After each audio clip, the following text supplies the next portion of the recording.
It's time to play our favorite game. It's time to play the game. Our favorite game in all the world. Guess the Kickstarter from just the name. Welcome to our favorite game in all the world. And here's your host, Russ Morrissey. Hello and welcome to our favourite game in all the world, the game where I read out the name of a Kickstarter and my panel of RPG experts tries to guess what it is from just the name. And they, as I said, RPG experts, they both made very funny faces. Competing for the trophy this week is, as usual, Peter Coffey from the Southampton Guild of Roleplayers, and Eugenio Vargas from Into the Motherlands is going to be trying to steal. I believe are you the current trophy holder, Peter, or did you lose last week? You can't even remember. You don't know. Didn't we have Jason Borman on? Yes, the guy who created Paizo. Yes, well, Pathfinder, so I'm not going Paizo. to predict. Worked for Paizo to create Pathfinder. Yeah, I believe I did lose that one. You lost that one. Yeah, okay. Yeah. Okay. So the trophy is up for grabs. So are you two ready? Let's do it. Yeah, absolutely. Are you excited? Absolutely. Would you care to talk a little bit about your training regimen? No. I must say, though, that you're a great actor. I think that was the Thank you. Totally I mean, that's 4 years and a lot of dollars of very expensive training, so glad I can pull it out in this format. Okay, then. So, amazing stuff. Yeah. Peter, would you like to go first? I would love to go first. Okay. This is how not to do it, by the way. Oh, great. Got it. Okay. So this is called Gene Funk 2090 Shadows of Korea. I don't think that's a very difficult one, actually, but we'll see. Okay, there's a lot to take in there. So what's the first word? Gene Funk. Gene Funk. One word. GeneFunk. Nice. Gene Funk 2090. 2090 is colon Shadows of Korea. Uh-huh. Okay, so well, it sounds to me very exciting, very cool, like an updated version of Cyberpunk, but instead of like being all about their microprocessing, they're bringing in biochemistry and microbiological engineering to create a brave new world where people get like all sorts of their transhumanism from genetic engineering and specially grown prosthetics rather than like being all shiny and chrome. In particular, Shadows of Korea sounds like maybe an adventure path or a setting guide, which will presumably be set in Korea, which could potentially be contrasting the massive difference between what I assume to be the technocratic capitalist paradise of South Korea and whatever horror has emerged from North Korea and the total authoritarian state. Because that sounds like there's a lot of potential there. Eugenio's laughing. I hope it's not because you know what it is, and I'm so very, very wrong. No, I'm loving the capitalist haven that is South Korea. It's a phrase I wasn't ready for in 2020, but all right. 2090 capitalist technocratic paradise. Yeah, absolutely. Yeah, sure. I'm assuming it's massive dystopia, but yeah, that's what I've got going. And I imagine an original system. I'm going to take it out there and say D10s rather than D6s. Not bad. You're about half right, I think. Give you 5 out of 10 for that, Peter. It's not a bad score. Well. So this is actually for D&D 5th edition, surprisingly enough. That was the sound of my jaw dropping and hitting the floor. But other than that, it is biopunk/cyberpunk using a modified 5th edition rule set, set against the backdrop of Busan. I don't know if I'm pronouncing that. It's a city in South Korea. Korea. 5 criminal empires prepare for war. It does, and the art looks amazing. It's very bright and very neon and glowy. It's gorgeous. So you get, for 5e, you get archetypes and equipment and feats and cybernetic upgrades. The whole cyberpunk. What's cyberpunk? That's an entirely different thing. Cyberpunk setting. 5% for when you're like, well, you know, leather isn't cutting it. I need some new material. Yeah. And the company producing it is CRISPR Monkey Studios. I like that name. Ah, yes. Clever. Yeah. Because CRISPR is a sort of Gene editing technology. analysis. Yeah. Yeah. So well done. 5 out of 10 there, Peter. Well done. All right. Yeah. Did well this week. Yeah. Yeah. Right No then. pressure. Okay then. Eugenio, are you ready? I'm so ready. You look ready. That's right. You look Yeah. poised. You can do this, I believe. I can see you're coiled with cat-like grace, ready to pounce. Steel trap reflexes ready to spring into action. That's right. Ready to tell you all about the 5th edition skin where your adventures are single-celled organisms in 3094. Okay, what is it? That's my new game. I'm writing that. Yeah, I'm sorry, I stole it. I'm so sorry. Okay, so this one is Get on called Yeah. New Bristol. Is that it? That's it? Well, it's like Oh, New Bristol, I was kidding. and then there's a colon, and then it explains what it is. It's one of those sort of titles. well, so I don't tell can't me say that. what's No, after the colon. New Bristol Yeah. is a futuristic society role-playing game set in the year 2120 That's very specific. in a post-apocalyptic Bristol, England.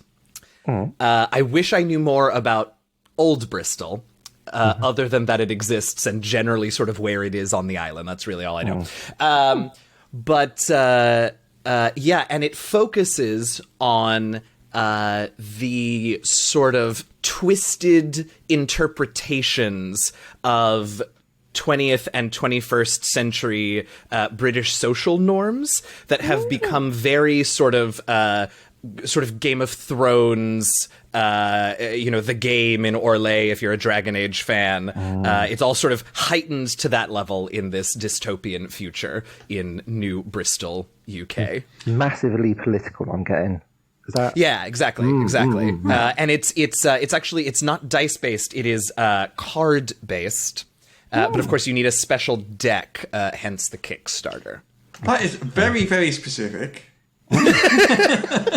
It's like super... If I had any clue what it was, I might have actually tried, but I didn't. So, But I like your idea. Which is what this is. Someone has to write that game. you can have that one.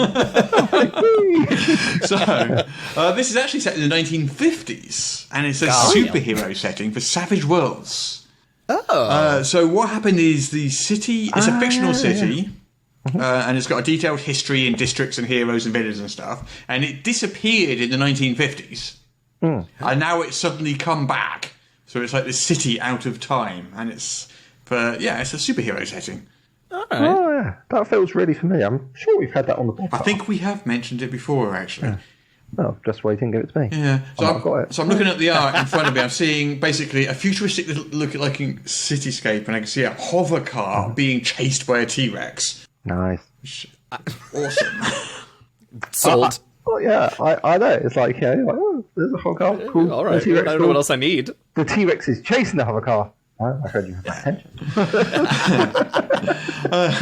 So how many points is that worth? So unfortunately you didn't get it right, but I've got to give you 2 points just because I love the amount of detail you went to in your answer. Great. I'll take it.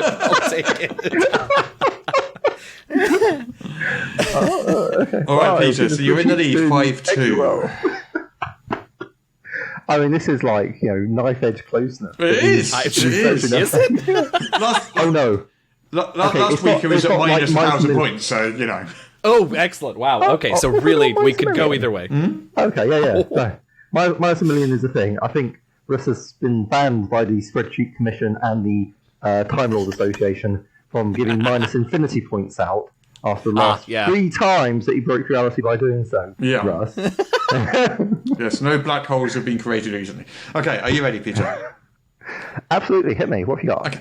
This is called Death of Divinity, Riches of Andvari.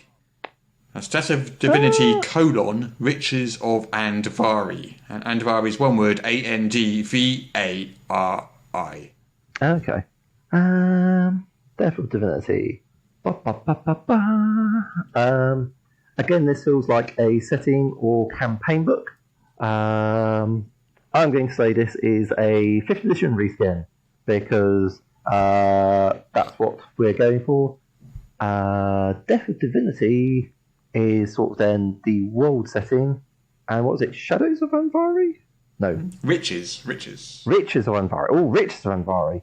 So it's setting around the... What's Andvari? I'm feeling like sort of like a mountainous region for some reason. Like maybe it's like the Andes or Andalusia or something like that. It's just like I've got this sort of feeling it's about that. And Andvari as... Yeah, I guess maybe sort of like a bit of an El Dorado feel to it. Like it's a city full of gold in inaccessible mountains. And Death of Divinity. That is interesting. It implies some sort of god slaying is going on, which is always a thing that can happen. So, yeah. Death of Divinity is the setting. Richard Andvari is the more specific setting within it. And yeah, I don't know. I'm pretty intrigued. That's about as much as I've got. Okay. So, this is a D&D 5th edition campaign and campaign setting, which draws from Greek, Norse, and Egyptian cultures. Oh. It starts at 3rd level, takes you to 8th level. It's the first part of this campaign.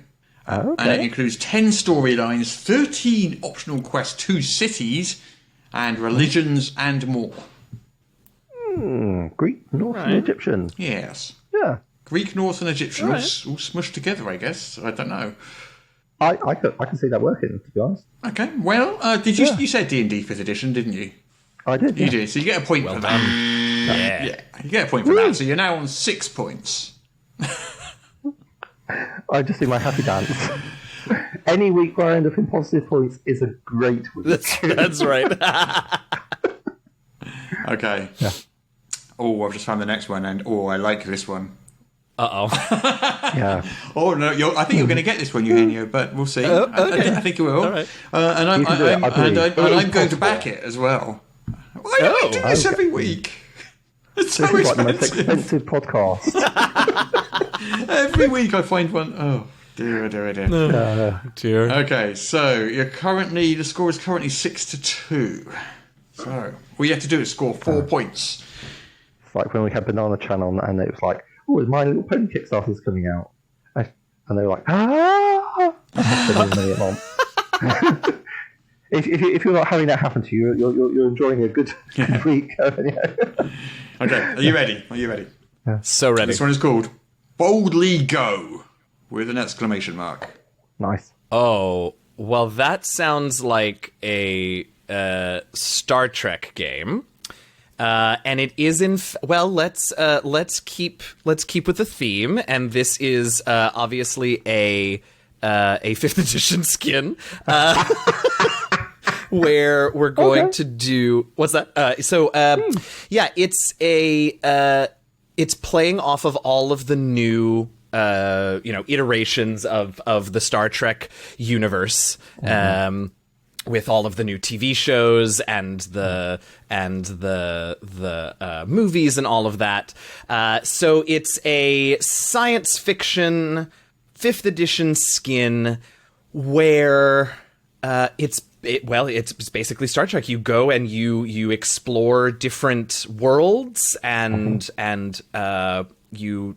Well, I guess non-intervention would make for a very boring role-playing game, so I suppose the non-intervention bit is out the window. There's no point directive in my game. I've just seen them not intervene, so yeah. Right, yeah, it doesn't seem right. But I'm sure that, as with many of the science fiction role-playing systems that are coming out, there are rules for ships, and there are rules for all sorts of new species and races, and there are rules for other space things. You're correct. The more I talk about it, the more I'm actually not convinced it's a 5th edition skin, since there are already several of those, but we'll go with it because we've said it. And I think I don't know anything else about it. We'll stop there. The only thing you got wrong, the only thing, was the 5th edition bit. Oh, come on. I think that actually sounds quite clever. Yeah. Everything else is exactly what you said. Hey.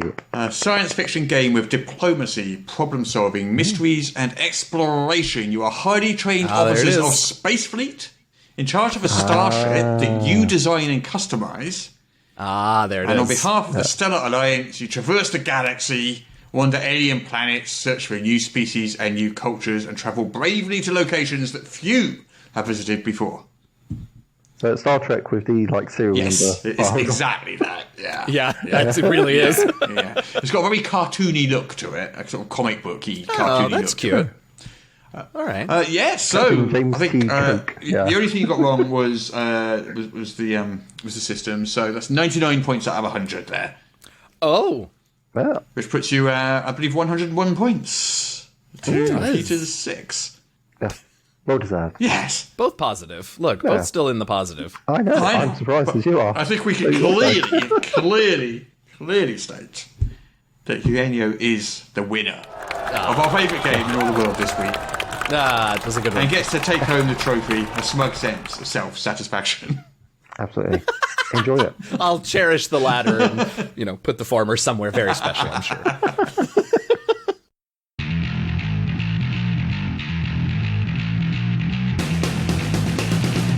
This episode's crowdfunding projects are based on the weekly EN World crowdfunding column by Embry.